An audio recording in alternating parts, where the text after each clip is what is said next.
let's talk real quick about community then. I'm going to go back to my homepage here. What does the community look like? I just want to do a quick review of that and how you can make it look your best. So the first taste that a buyer is going to get to you from the community is this is what they're going to see. And don't worry, in a minute, we're going to also go through how to invite buyers so you can be proactive on your side. But what the buyers are going to see, they're going to see a featured brand spot. These are limited. They're sold monthly. If you're interested, that's great. We're seeing featured brands get 40 to 50 new buyer access requests every single month. If you're a new brand, you're going to be in this new brand area. That's great. You get to be there for 30 days and you really get to show off. We're seeing a lot of access requests coming to these new brand areas. And I'm so glad I opened this one. This is how you can make your buyer, your profile here in the network look so much better. You want to put a great logo. You want to put a solid logo. You want to put all of your information. You want to tag yourself in anywhere you want to be found. And again, I'm going to go to the community panel and show you exactly where to do this. You're going to want to put a contact information. A lot of times the buyers are asking, how can I get in touch with this brand? How can I get in touch with them while I'm waiting for access to be approved, etc. It's really important to put an email there as well as a phone number, and then a great description about your brand. The next things that are going to be coming, which is going to be great, is the capability to also link into an assortment or a digital catalog that you have made public. And again, I would recommend anything you put in here to hide pricing if you want to do that. Hide your secret sauce products because these could be seen by all the buyers. But you do want to make this look, this guy did a great job making that look great. But your buyers will be able to see all that information when they go ahead and click onto your tiles. Then we have an area of recommended brands. So this will come up when there's a match between the buyer that has logged in and what you have tagged your brand as. So that's why the tagging is really, really important to be able to not only be found when filtering, but also be found in that recommended brand section. If a buyer doesn't have access to you, it's going to look like this. If a buyer does, it's going to be orange. And then you have pending brands. So these are ones where a buyer can say, hey, I've requested access to these couple brands and I have pending. Again, that state is really important. You want to make sure that you're communicating with the buyer at that point. You want to make sure you're telling them, hey, we're going through your approval process. I know you're really excited to buy our brand. Here's a catalog. Here's access to a line sheet. Here's our top products. Again, really proactive there, because at that moment they were really excited to access you or request access. And again, they all realize that sometimes it takes some time for you to approve them. But again, being proactive to send them something, let them know you've received their request. It's a great way to stay on top of these buyers and keep them excited while you may be going through your approval process. This is also what the filter system looks like. So vertical, gender, category, subcategory. They can search for brands, they can search for product categories, etc. This is why it's really important to build out your community page. Okay, so now that we see what community looks like, let's look at some tips on how to make it your best. So I'm back in our demo site and I'm going to walk into our admin panel and I'm going to look at the community section. So here in the community section, you're going to go into, in the admin panel, the community section, you'll always know if something's not visible in community, and you will always know, so I'm going to go ahead and make that visible. It's going to turn green. I will also always know if there's a problem. So I haven't listed my verticals here.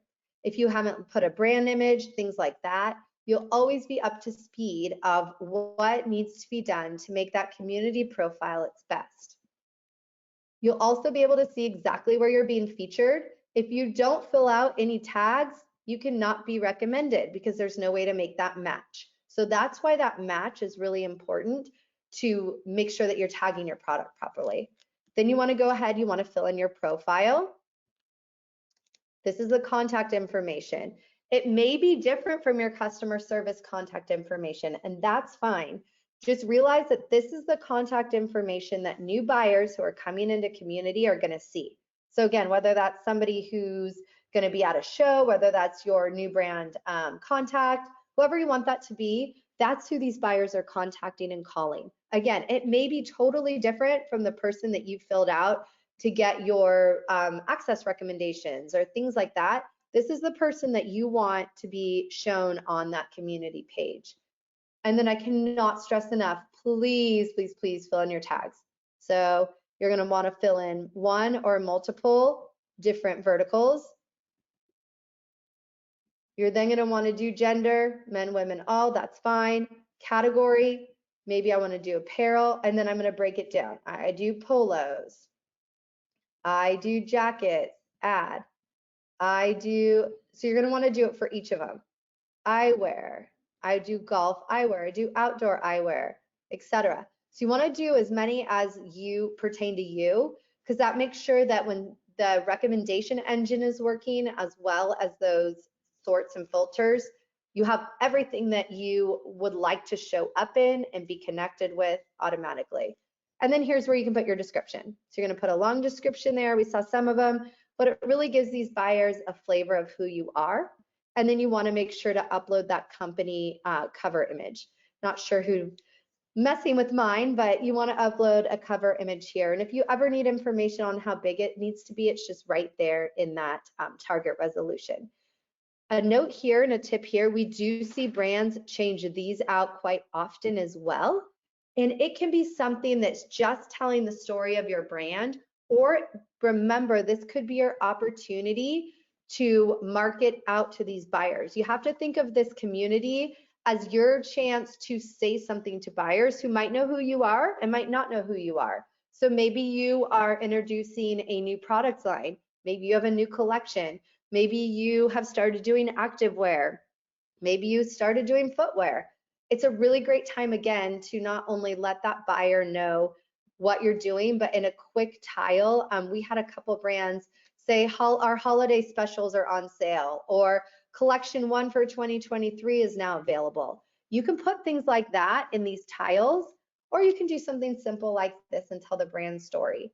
If you are doing a specific message, like, again, this new collection, this new something is available, a great place to do that. And again, I'm gonna do a little pop for our featured brand, but it's a bigger tile, and it's a great place to tell something like this: new arrivals, new collection, new merchandise, new vertical. Maybe you've never sold into outdoor before. It's a great time, again, to just put yourself front and center to all these 40,000 buyers that are in the community. And then your brand profile. So this is really important if you have more than one brand. If you don't have more than one brand, you probably would be okay with just adding up here. But if you do have more than one brand that you want to talk about, you're going to want to add different brand profiles for each of them so that they can see the difference. And you just do the exact same thing. You decide what brand you're doing, and then you tag those by vertical, product category, and you put that own brand profile and that own brand cover image. So again, this part's really important if you have multiple brands. If you don't, you could probably get away with just using this company profile. But again, really important. And I urge you to do some A/B testing. Put different cover images on there and see if you get more buyers who are interested. It's definitely a great way to, again, market yourself to these buyers who are in the community.